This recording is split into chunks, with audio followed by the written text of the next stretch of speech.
বাইরের যা রোদ্দুর, বাজারে গেছিলাম, আমার বিভৎস কষ্ট হচ্ছে। ফ্যান না চালালে হবে না, লাইট জ্বালালে তো বিভৎস কষ্ট হচ্ছে। কিন্তু কি নিয়ে এসছি বাজার থেকে দেখাই।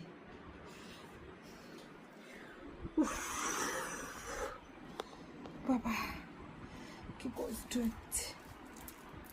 টান তেঁতুল নিয়ে এসেছি টক খাবো বলে।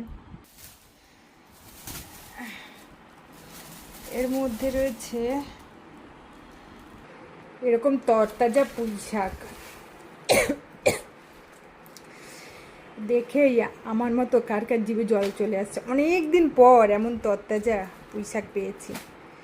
লোককে আর ছাড়া যায়, নিয়ে চলে এসেছি।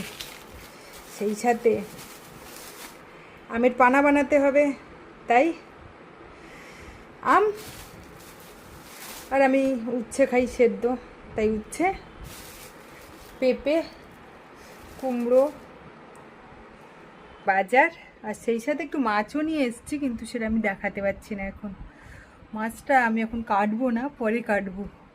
মাছালাগুলো আজকাল আমি 500 চাইছি, ওনারা 700-800 চাপিয়ে দিয়ে বলবে এত টাকা হয়েছে। কেন ভাই, আমি যতটুকু চেয়েছি ততটুকু 5 টাকা 10 টাকা খুচরো দিতে চায় না। বললো খুচরো দিন। 60 টাকা যদি মাছের দাম হয় বলবে 100 টাকার নোট দিলে বলবে 10 টাকা দিন। কেন? এটা কি ধরনের, আমি বুঝি না এরা।